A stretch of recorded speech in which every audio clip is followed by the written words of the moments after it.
If you need to do something to feel okay to drive, you're not okay to drive. Don't drive buzzed. I've always been told I gotta be strong. Thick-skinned, stiff upper lip, tough as nails. But to be everything for everybody, it wears on you. Black don't crack, they say. But it can. I can. We all can. Y'all, it's okay to not be okay. Reach out to a friend if you see them going through it. No matter who you are, being vulnerable is what makes us whole. Learn how to help at seizetheawkward.org. And check out badbitcheshavebaddays2.com for even more resources, hotties. Hey, welcome to the Linzie Show, where I am your host, giving you lifestyle topics. And today, this is a topic that I am so sensitive and, dear to my heart. And because for so many reasons, grief. It's about grief. Grief is something that no one escapes in some form or fashion. But I have a guest here who is certified, who specializes and have had experiences that is going to highlight ways to get through and talk about how grief affects us. And I'm so eager to hear what she has to say. I have right now Miss Ashley Gooden-Stewart here in the studio with me. Hello, Ashley. Hello, Miss Anna. I am so glad you're here today. Thank you so much for having me. You're welcome. We have been trying to do this. We've been getting together and talking, and we're scheduled, and I'm so glad because of the topic. And I'm glad because you specialize in this topic, and it has come, you've come into it in a unique way, and I want to hear about that way. I want the audience to know about you, and I want the audience to know about how we can deal with and overcome and grow in the grieving process and from grief. Absolutely. Okay. Well, you have a bio here, and I would like to read the bio. The bio was going to tell us about you in your own words. So I appreciate you, again, being on the show.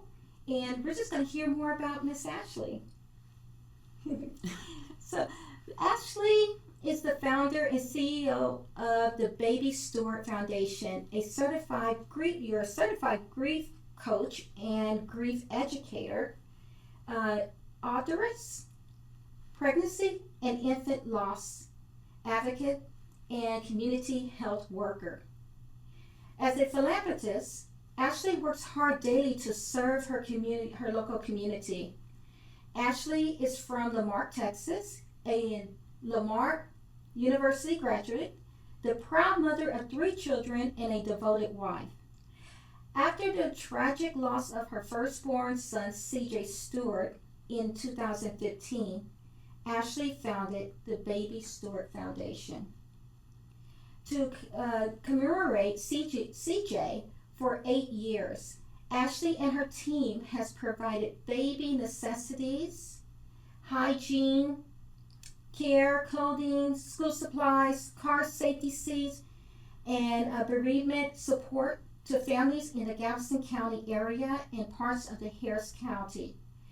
Each year, BSF, Baby Stewart Foundation, provides disaster relief to states across the South. The BSF wants to ensure those who are in the need receives adequate supplies and leaves with dignity. Through strong faith, Ashley has turned tragedy into triumph. Again, thank you, Ashley. Thank you for sharing. Thank you for being who you are in this process and in this way. Yeah. So, Ashley, we have been talking. We've been talking off the camera here, getting to know one another even more. What made you want to become a counselor?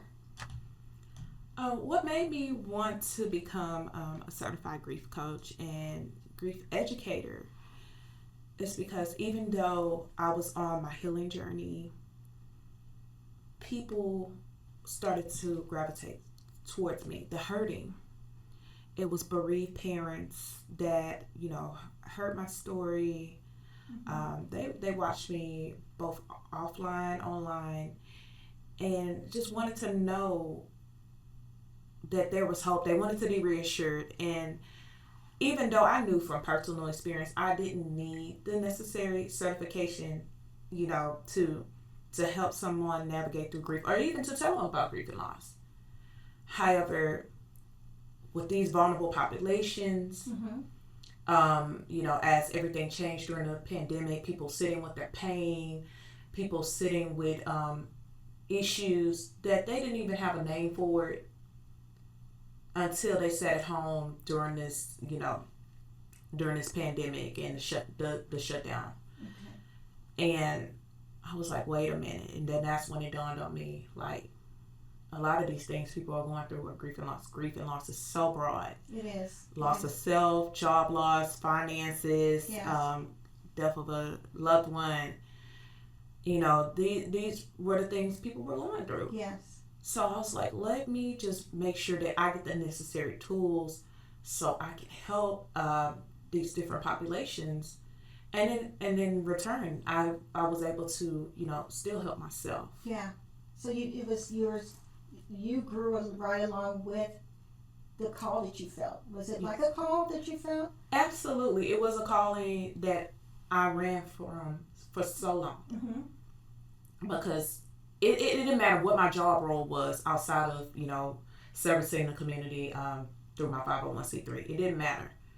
I was like literally doing work from home, working on the tobacco quit line. And you would never think on the tobacco quit line that people will call in and they're experiencing infertility issues. Okay. They had stillbirths. They had miscarriages. They had child loss in different ways, even grown children that, passed. So I had to take off the clinical questions that were very insensitive, asking women, these difficult questions just to screen them for tobacco, nicotine and non-nicotine products to help them with their quit journey. So as I'm going through this, these people were crying and in pain even through those questions. Yeah. And I'm like, wait a minute, now I see myself coaching them not on quitting smoking anymore, but getting through grief and loss. Yes. I could be in a grocery store. Somebody can vent to me. Mm-hmm. And it's about loss of a loved one and just having a difficult time just dealing with the grief. And they probably didn't even know who I was or my story, but these were the people that were coming to me. You found that people was just gravitating to you. Yes. And this just showed up constantly. Yes, and so I had to stop running from it and just just throw myself in this. Wow. So was it just the experiences brought you there, but was it just a moment that came, you're in your bed and you're like, okay, yes, I'm going to do this. How did that happen? I'm going to pick up the mantle. I'm going to help people in a deeper way. I'm going to commit to this. I was kind of, laying in my bed, hearing God speak to me again about it. I said, okay, let me do some research online. You know what? Okay. Let me find an institute or somewhere I can go and get this necessary skill set and certification. And so that's what I did, and I ran across the Institute of Professional Grief Coaches. Okay. And the founder of it was Dora Carpenter. And me and her talked, and I told her, about my loss. Mm-hmm. And I felt comfortable, and I was like, well, when do I get started? And she was like, oh, you already in this, you got to start soon. Yeah, she's seen it in you. Yeah, she did, and that was the starting point for me. And then ever since then, I just kept picking up different classes and courses Then I did the following year David Kessler's grief educator class, and as I spoke to you earlier about David Kessler, Yeah. he when it comes to grief and loss, and being a bereaved parent, like he's that guy. Okay. He worked with Elizabeth Kubler-Ross, like the founding mother of all of this, the one that created the 5 stages of grief and talked deeply about that. So he had the privilege to be trained under her. And so this is someone that I had the privilege of getting the tools, the training, the ongoing support from. And even though like this is a hurtful, painful, road and journey, I wanted to restore the hope of someone and let them know that it's life after. You can move forward in a positive direction. You don't necessarily have to like throw yourself into philanthropy or volunteering. You can do this stuff when you're ready. Right. But it's other ways to get through it and not have the negative damaging effects on you, the depression, the darkness, and just feeling like you're alone. So I had named my coaching business Pocket Full of Hope. Okay, good. And keep going, yeah. And with Pocket Full of Hope, people's like, oh, it's just, you're coming in, there's flowers everywhere, it's pretty, it's pink, it's inviting, it's warm. And I was like, well, that's the direction I wanted to go in. I didn't want to walk in dark and gloomy because this is a difficult topic. You didn't want them to stay in that stage. You wanted them to move out. You wanted them to see the hope. And is this a place? Do you have that place now, or is it it's an office, or? It's not an office. Okay. It's mobile. It's virtual. Okay. And what I do is coach my clients. Most of them like to like the phone one-on-one time. And that's needed. That's good. Yes. So they don't like the Zoom quite yet, or groups. Workshops are fine, when it's, conferences. I did do the Compassionate Friends National Conference this year in July. So I had the privilege during the month for bereaved parents. Okay. And I was in Denver, Colorado for that. And that workshop was called Infant Loss, the Good, the Bad, and the Ugly. Okay. So in that space, a lot of people that experience miscarriage and stillbirth, infant loss, or maybe like the loss of a small child, we all were able to sit, and I made the environment very comfortable, very safe for them to scream, shout, curse, because a lot of times we block out the negative emotions tied to grief. And I wanted them to just release, just be able to relate to other people that have gone through it.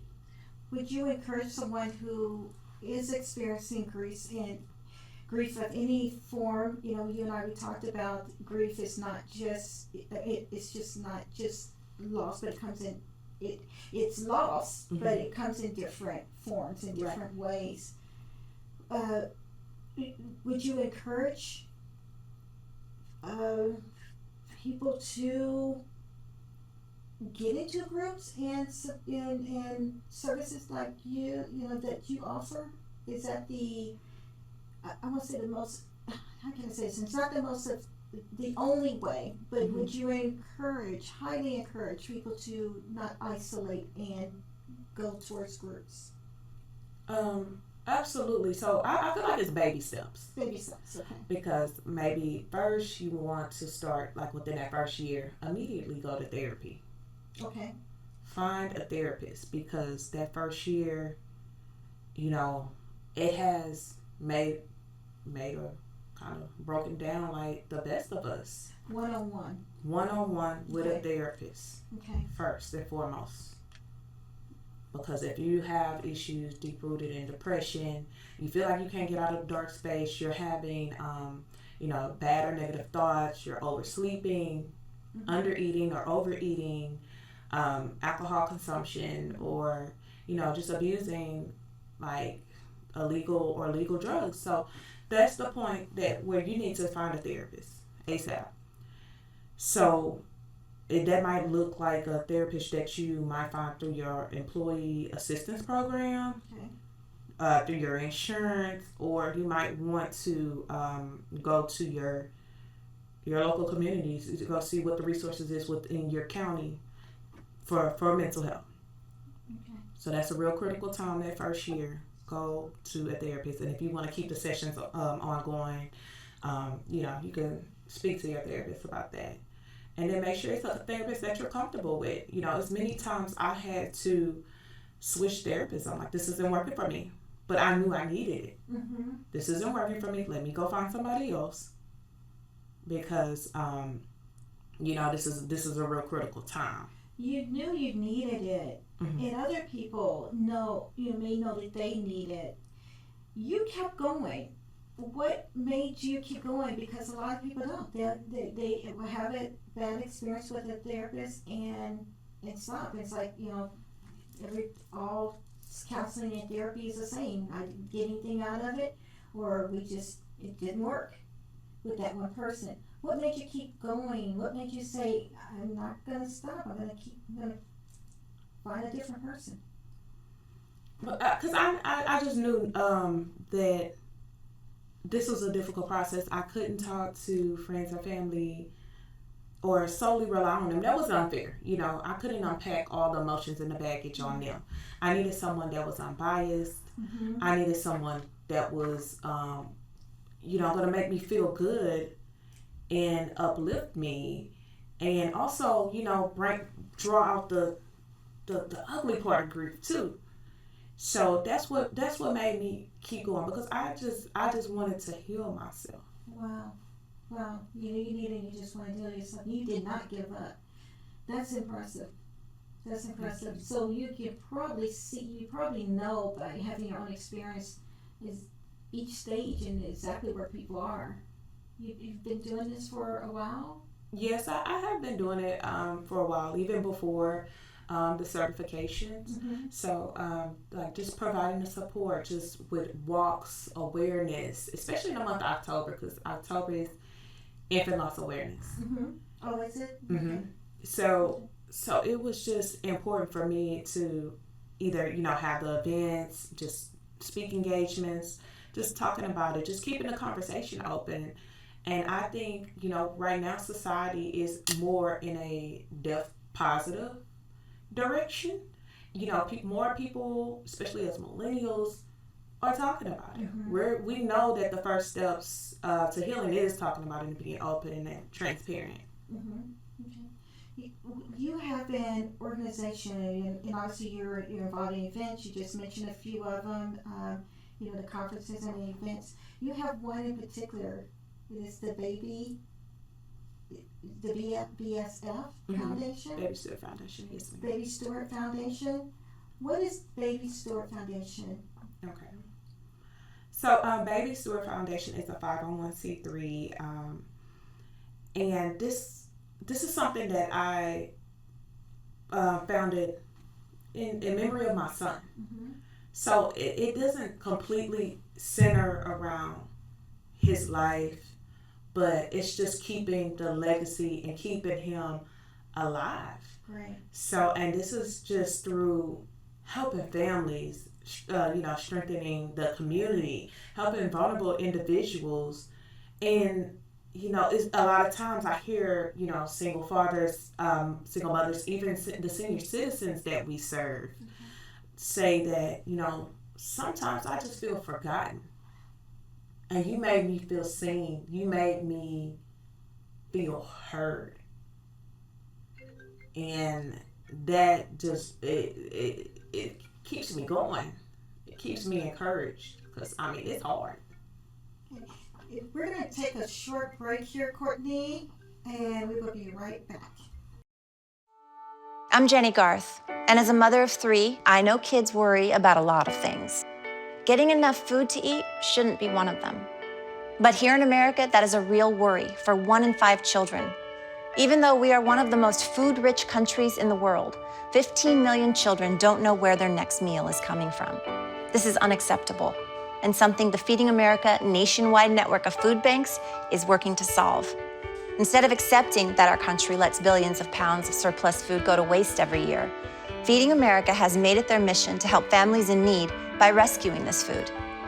Through food pantries and meal programs, the nationwide network of food banks provides more than 3 billion meals, serving virtually every community in the United States, including yours. Join me in supporting Feeding America and your local food bank by visiting feedingamerica.org. Together, we can solve hunger. Together, we're feeding America. Hey, we're back. This is the Linzie Show, and I am again with my good friend.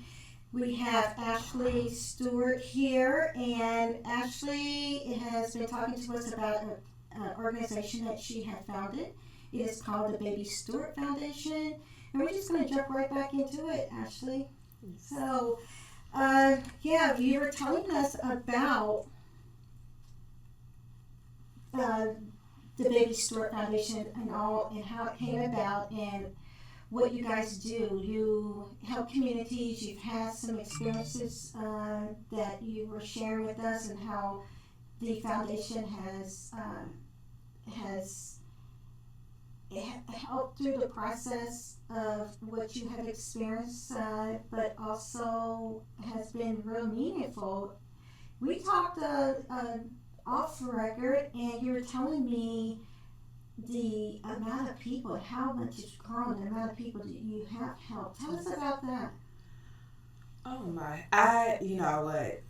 I didn't think that it would really take off the way that it did. You know, in 2015, I mean, I was so broken. I was so devastated of the loss of my son, CJ, and I just knew that I needed to honor him in a way that I know he will be proud of me.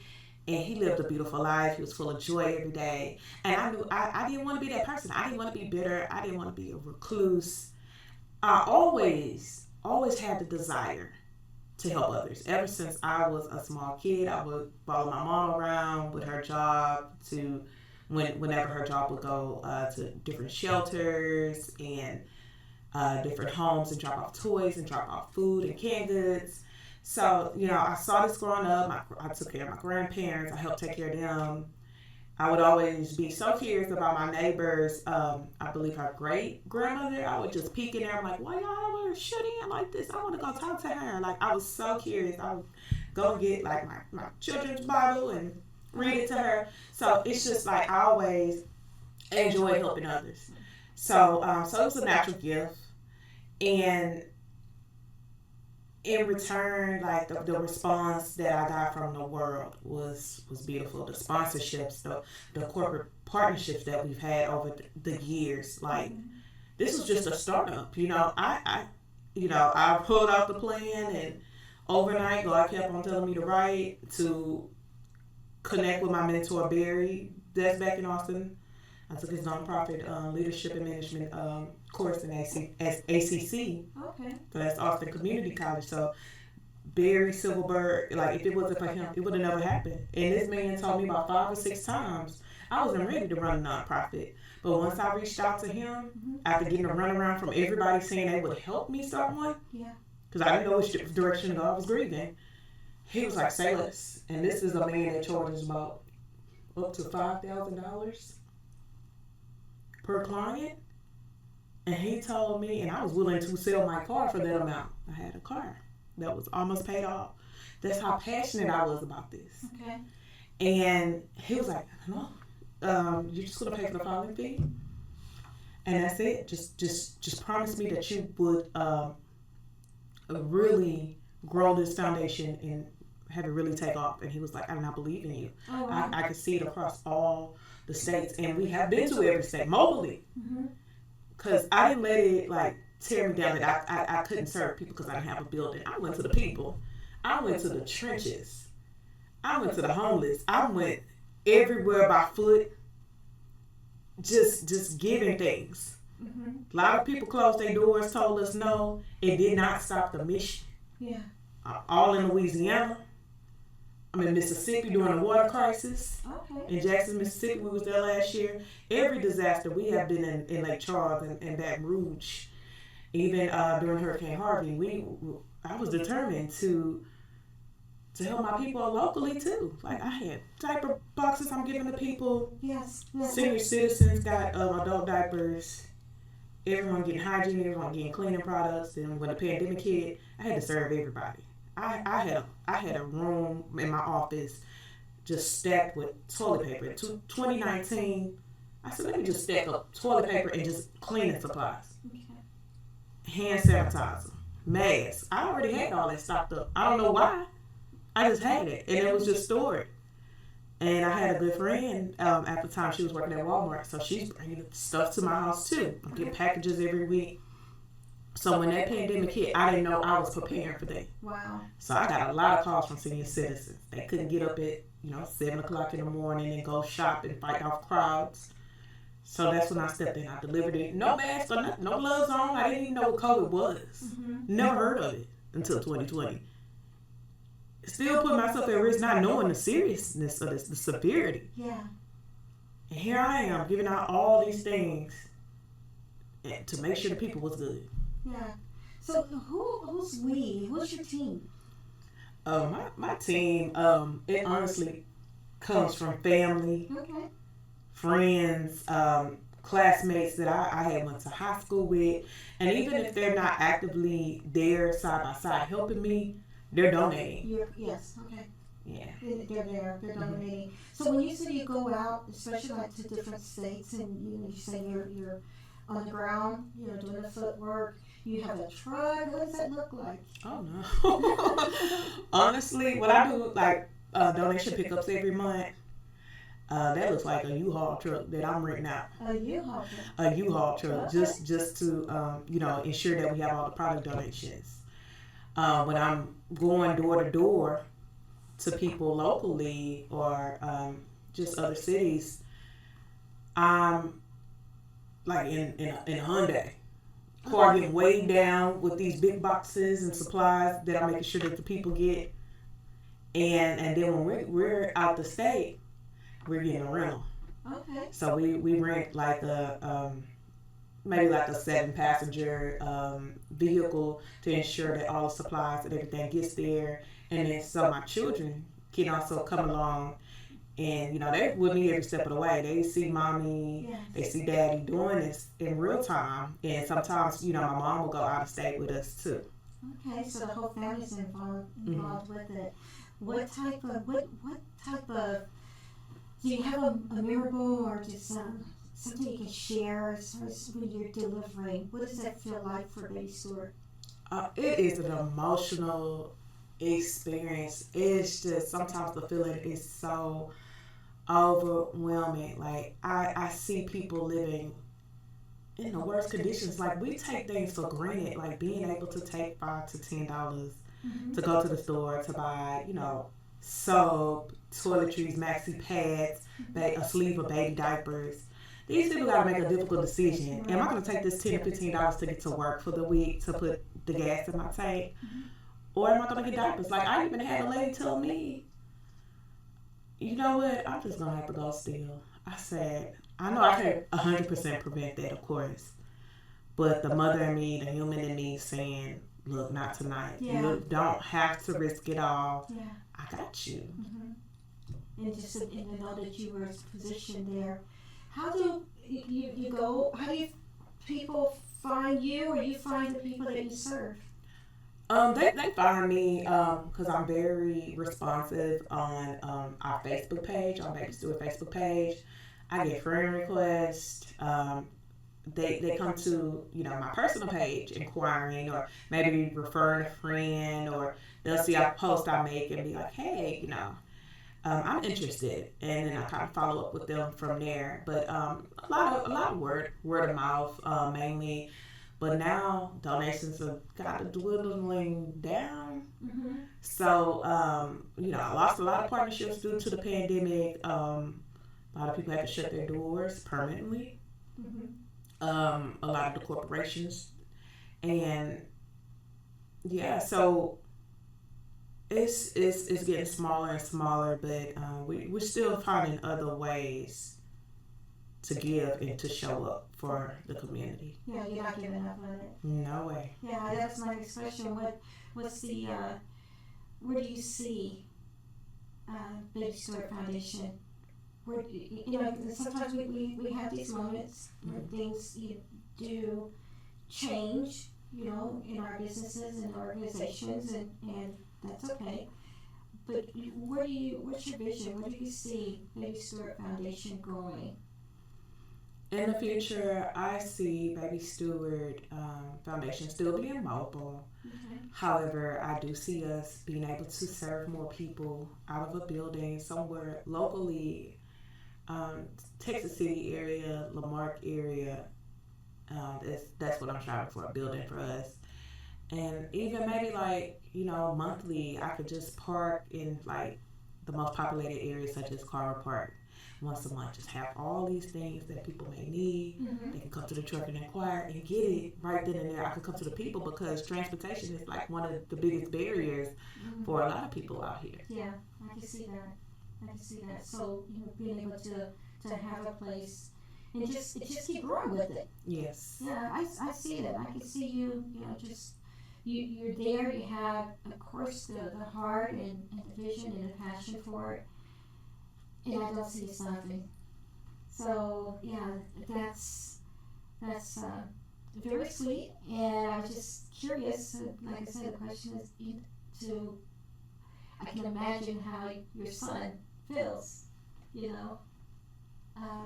Towards and you keeping knowing that it's a tribute to him in helping. Was he like that? Was he? Well, since he was an infant, when he passed, so I didn't get a lot of. No, I had enough memories to, to make me feel, blessed and like he really touched my life and changed me. As a mother, he's the one that made me a mother. But just waking up, him smiling every day, filled with joy. He didn't know the pain. He didn't know the hurting. He didn't know that mommy was underpaid, just living in a bubble, working at this call center. That didn't even appreciate all that I've done. All that I contributed. So he didn't know these things. And I just feel like a lot of kids, their parents are trying. There's a lot of working families here. I don't like to call them working poor. I like to call them working parents because they're trying. They're doing the best that they can with what they have, with the resources that are very limited out here. Yes, and the cost of living getting even more expensive. We can even go there. Right. Yeah. So these are, real life problems that I feel like families should be humiliated about or punished. So that's why, because I know what I went through, first time mom, and the struggles of facing homelessness, nights of being hungry, like I said, going to work every day and being underpaid and still not being able to pay the rent and the bills, still coming up short. So I know how it feels when I resided in Austin, how charitable those organizations were, how compassionate they were. I know what they done for me, and I couldn't ever pay them back. So that's why I decided to, pay it forward and to that's what led me to come back here and just actually serve the people because it's needed. Yeah, not everybody will do it though. That's what Yes. That's you should be. And I know you don't look for the praise in doing it. You just look for the results, but not everyone's going to take it the time. I think it's a special call, for people who do take on those type of missions. And I just want people to know that you have room for support. You have room for people to come in and link arms with you and help you. Because you have organizations and sometimes you don't know what's going on in between, if you can trust it and all that, but I know you can trust yours. So thank you. I just want to personally say thank you for what you're doing. I do want to talk about something here. We have Miss Ashley's book. It is Growing Through Grief. Ashley Gooden-Stewart. So Ashley, what's the book about? So the book is about my personal takes and experiences with grief and loss. And just showing that, grief is not a linear process like the 5 stages of grief. So we can kind of debunk that, because not everyone is going to experience every stage or every emotion. Sometimes your emotions are all over the place, and that's okay. So the book is just letting a person know kind of what to expect, and that it's okay not to be okay. Mm-hmm. And what it looks like when you're not okay, and what it looks like to have support, and just feeling supported during your grief journey. How to communicate these things to your loved ones. Yeah. So you said it's okay not to be okay. So let's talk about some of the ways that grief show up. We hear the common ways. There's different triggers with grief. Absolutely. And the triggers come, and then you have people who go through, they get through it themselves, and I think it depends on the magnitude of what you're experiencing too. And then you have some who get there and they get stuck. But what are some of the triggers? Okay, so grief triggers can be simple, like a color, a scent, a sound, maybe like the route that you take home from work.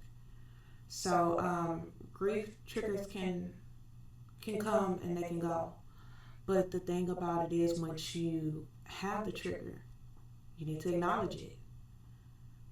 You need to have a plan set up. When, because you could be at work, you can be at the grocery store, you can be at school.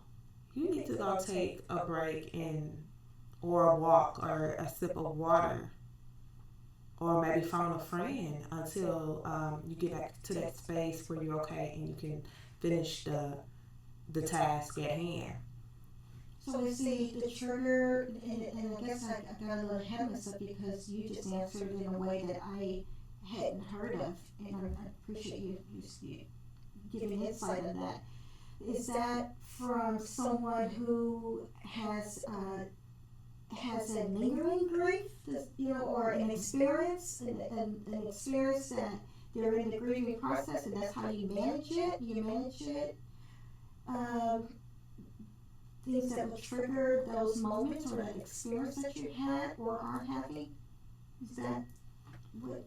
I think the plan can work in whatever part you are in your grief, whether you're a seasoned griever like me, Okay. or if this is just the beginning for you, because honestly, they want us to go back to work. So my job wanted me to go back to work within 30 days. Okay. Some want you to go back less than a week after the funeral. So the plan is just set in place to help you in those moments where you have to show up. Mm-hmm. So whether it's fresh or whether it's not, because it's gonna come a time, like it's random, like it's gonna come a time, you got death anniversaries, you have birthdays, you have holiday seasons, Okay. you have moments that are special to you. So you can expect them to happen. No, not every time you'll have 100% control of it, but in those moments, you have to gather yourself. Yeah, because life is guaranteed that you are going to have experiences that we will feel lost. We're going to feel lost when you lose a job. You feel lost when when you don't succeed on a project. Sometimes those become bumps in the road for some people, but then sometimes it can become a mountain. Right. And so we would want to pay attention to that so that we don't find ourselves caught too far off guard, or thinking it's just me, it's just me. No one else experiences life. And I think a combination or a bombarding, like I said, a repeat bad, situations, unfortunate situations where, some people have lost loved ones, especially COVID, back to back. And it seems like one thing after another, and it's like, how do I get on my feet? How do I, recover from this? Or even situations where you may have been the fault of something, and it's just a sad situation for other people. Right. Just different forms of grief and how it comes to us. It comes to us different ways. Guess what I'm trying to say is that everybody's experiences on some level. So, what would you tell someone? You said it's your season, meaning you've been in that you've had a situation, and you don't forget. You live with it every day, right? But you live with it.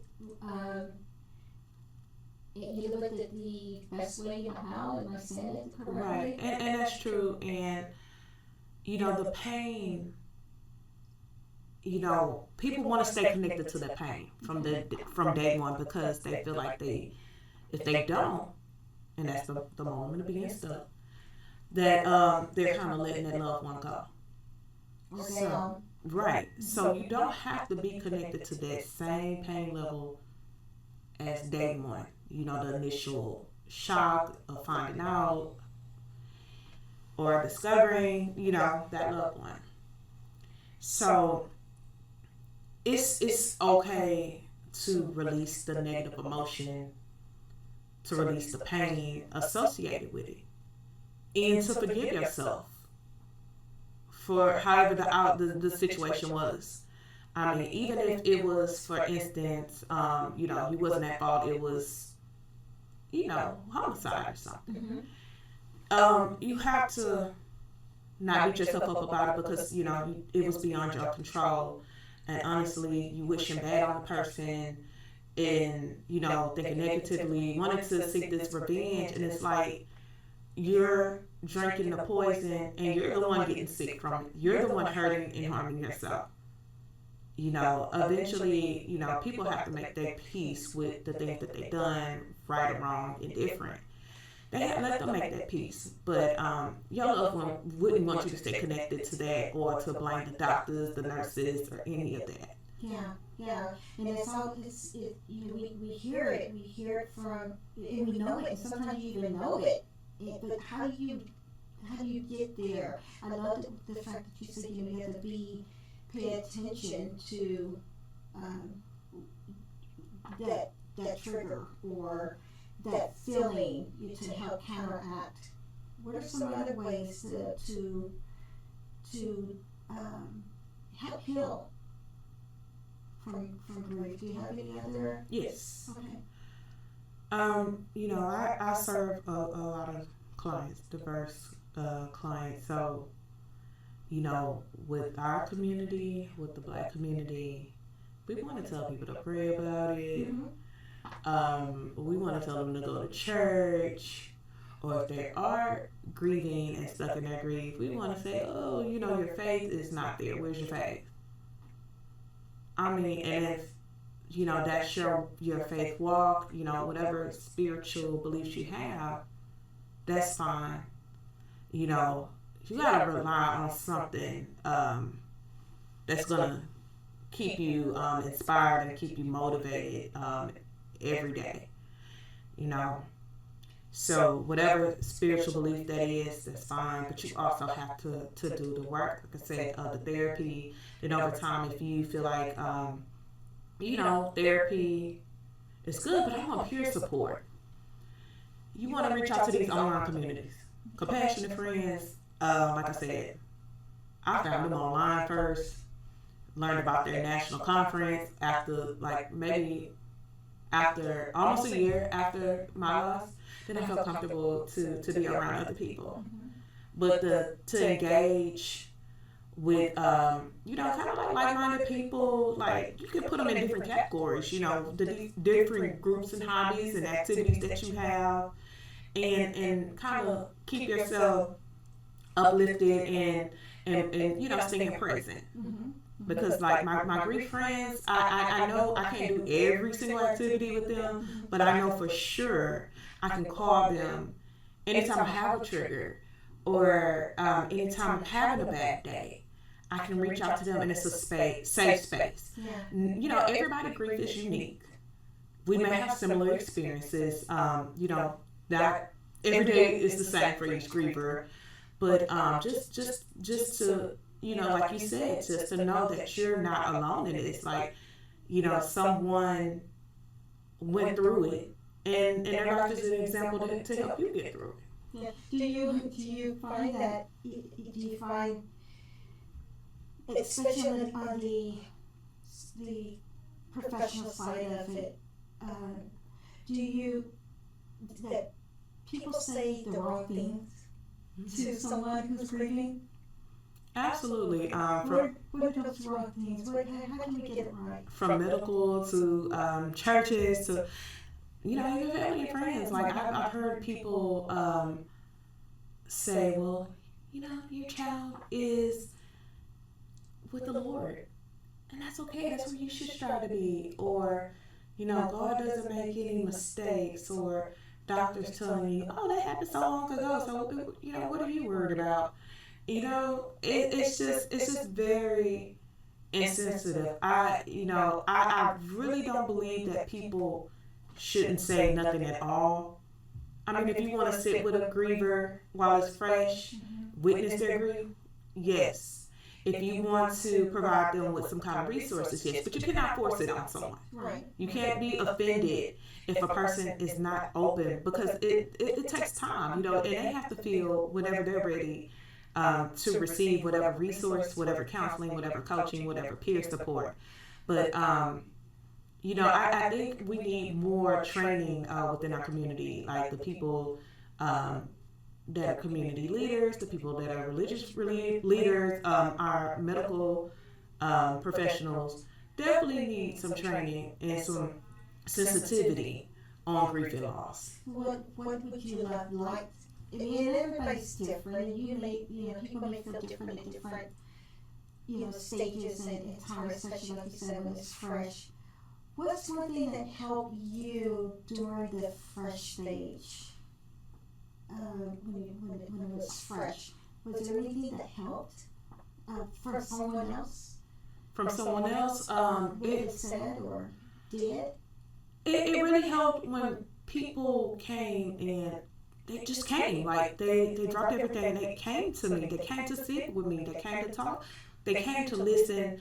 They came to, just maybe like get me groceries, get me food, go with me to make important decisions as far as funeral arrangements, picking out clothes for the funeral, having to pick out, just everything with the child as far as, preparing him. So those are the things that stood out the most to me, was the people that physically came, that showed up. Okay. Was there anything said that stayed in your life, that someone said? I'm asking because I want people to be aware of the right way to help someone who has experienced grief of any kind. Okay, well, it's kind of hard because, I had a lot of people ask me, well, what do you need? At the time, I didn't know what I needed. I did not know. Mm-hmm. So I think what, because I had a lot of, kind of bad experiences too, but what I thought would be good is to compile a list of things. Either the griever can compile a list and give it to a friend or a family member and be like, this is what I need done. That would be an effective way to communicate. Just keeping the communication there, maybe texting a person even if they're not responding or answering the phone. Just keep trying. Just don't give up after a week, because everyone knows after the funeral, A griever does not feel supported.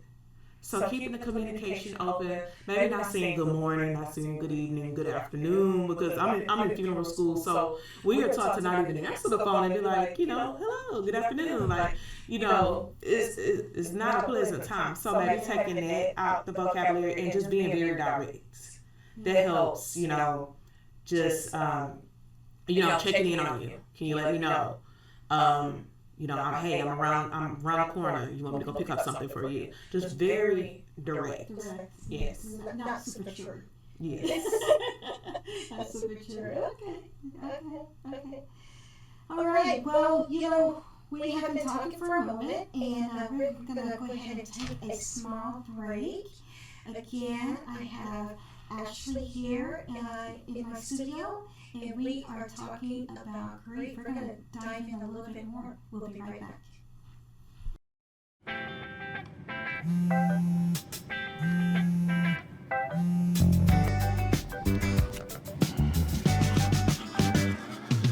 Baby, you see, you're so right for me, and I'm right for you.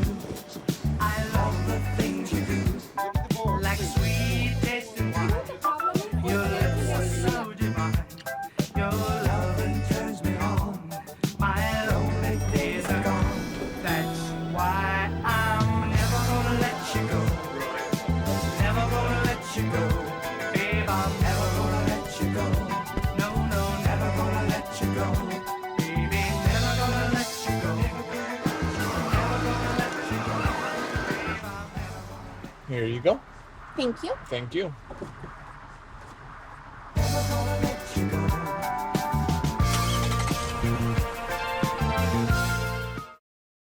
Okay. Hey, thanks for tuning in again. I'm with Ashley with the Linzie show, and we have been talking about grief. Ashley is certified in so many different ways on grief educating and counseling, and has her own organization. And we've just been talking about how to effectively talk or help or engage someone who has just experienced the loss, and also about the grieving process and how we as a society and as a community and as friends and family can really help someone and be there, and also give us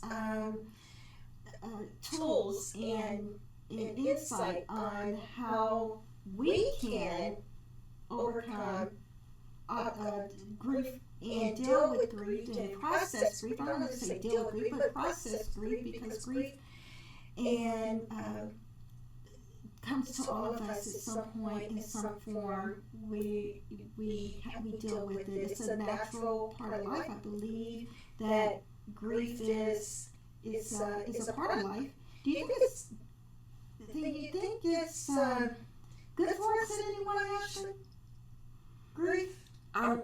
When it comes down to it, you have to think about it. It is a natural human response to any type of loss, like you just mentioned. But when it comes to, the grief of a loved one, grieving a loved one, where there is grief, there is love. So, if there was no love there, say that again, please. Where there is grief, there is love. So if you didn't have any love there, hey. You wouldn't be sad. You wouldn't feel it. Yeah, you wouldn't go through it. What's the definition of grief? That is the definition of a natural human response to loss. Okay. A natural human response to your loss. Yes. To any loss. To loss. A loss of any kind. We talked about, and you wanted to highlight that is, yes, the most apparent one is a loss of a loved one, a friend, or someone that you know, but then we have, again, we wanted to highlight other types of loss that we experience, and that could either, get us moving through it, and we learn from it, and we grow from it, and we become more loving through it. Yes. We become a different person through it. Absolutely. Or it can become something that will paralyze your life. And this is what we're talking about right now. Not getting paralyzed, going through it in the most healthiest way we can. guess that's the way it could be worded. You That's agree? true. Yeah, absolutely. Let's talk about, we're coming to a close here, but let's talk about children grieving. And grief with children. Okay. Have you had experiences with that, and any advice to give parents who have a child underage and some of the signs? Talk about it.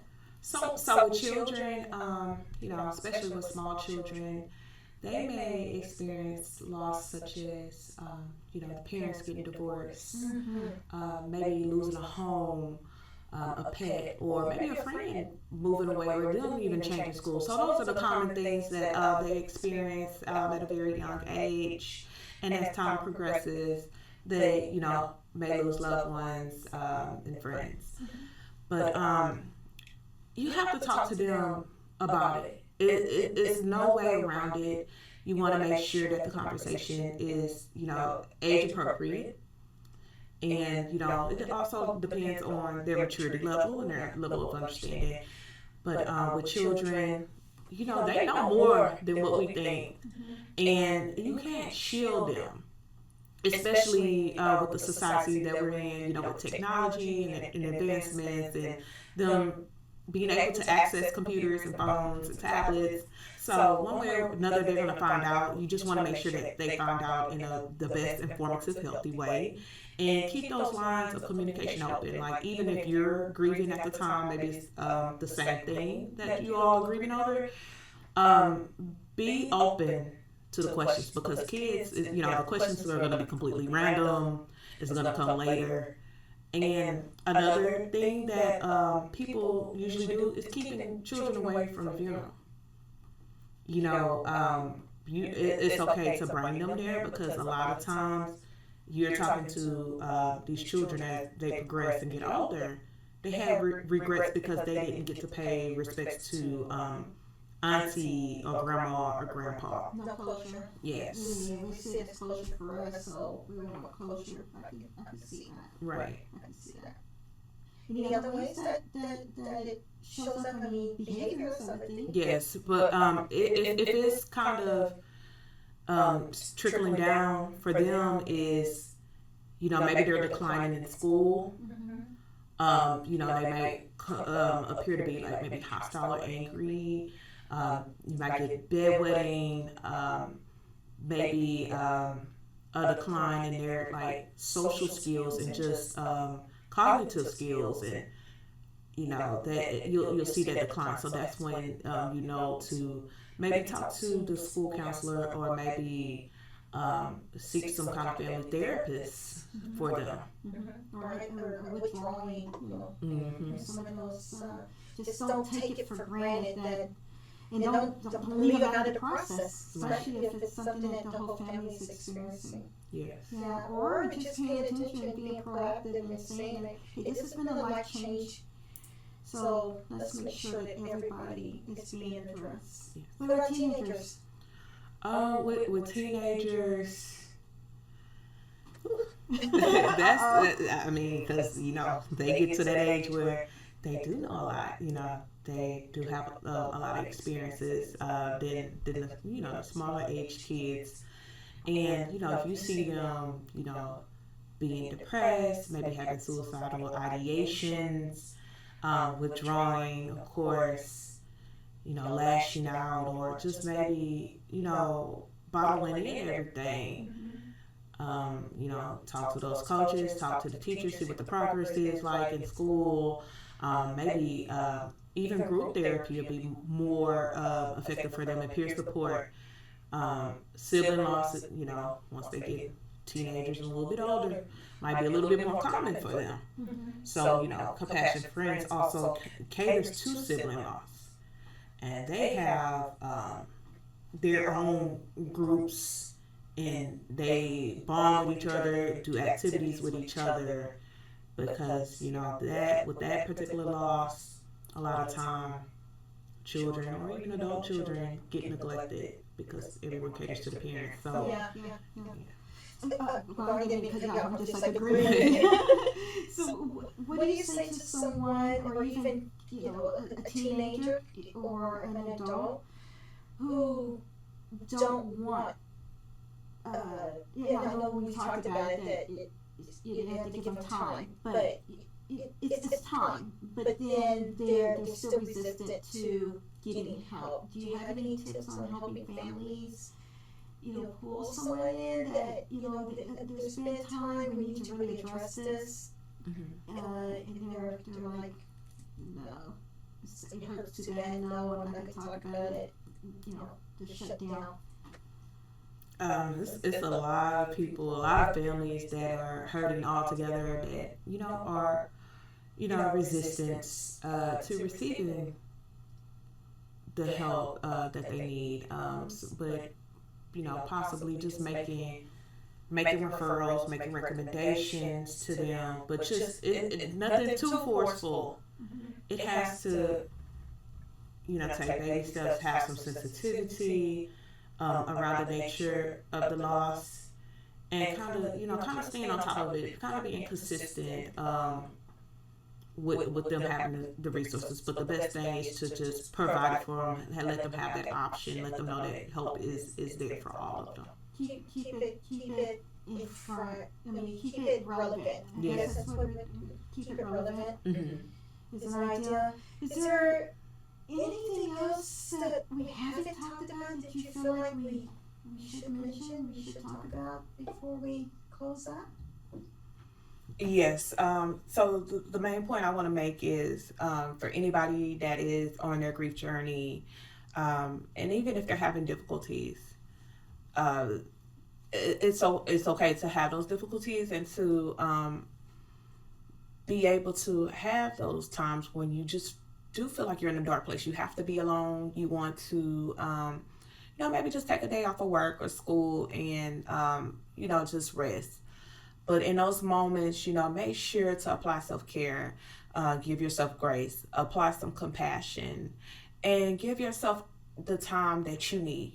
Don't feel forced by family and friends, because we don't necessarily know, what you're going through, but you can make sure that door is open and that you communicate with them your needs, and also know what the resources are local to you, through your job, through your school, to receive that help. You don't have to go through this alone.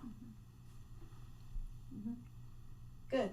Thank you. I appreciate you giving those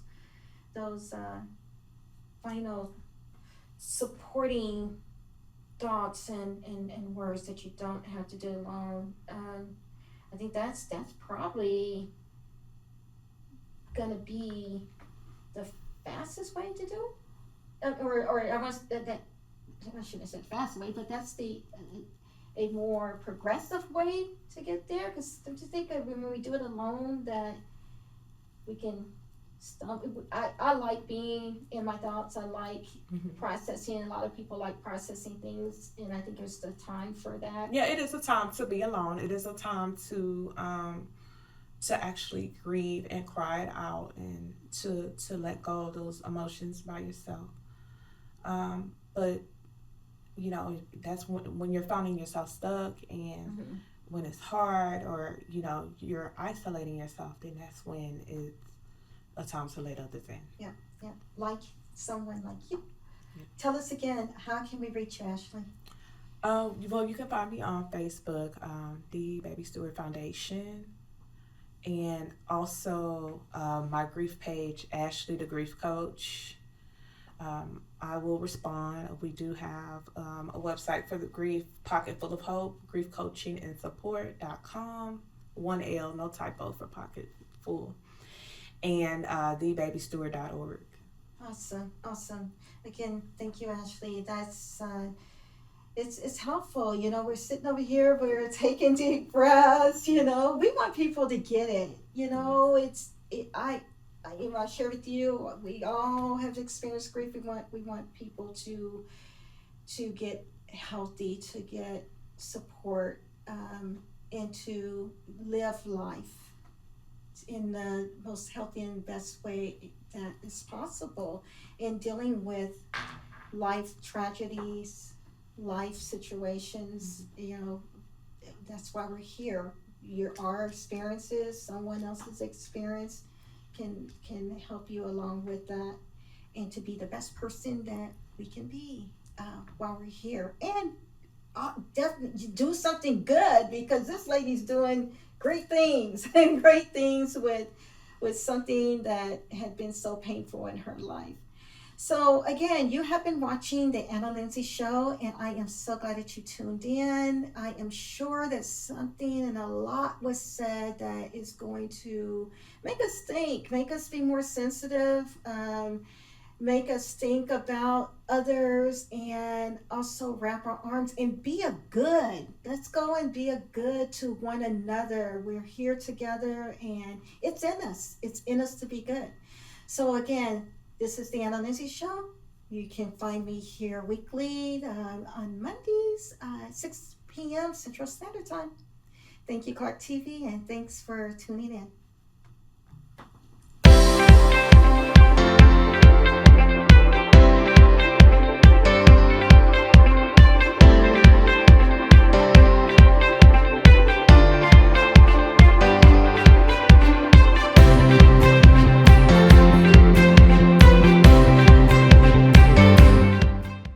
Do you have prediabetes? If you do, you're not alone. 1 in 3 American adults has prediabetes, and more than 80% don't know they have it. Prediabetes is a serious medical condition that puts you at high risk for type 2 diabetes. But now, North Carolina residents with prediabetes can enroll in a free or low-cost national diabetes prevention program. You can make healthy changes with support from this proven program. Get started now at joinaprogram.org.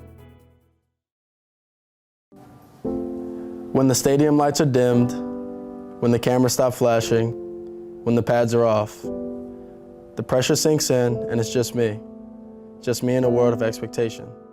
Nobody can carry that alone. But pressure doesn't have to be carried alone. What if we came together as a team? Embrace talking openly about our mental health. If we reached out, checked in. Seize the awkward. Imagine what we could do.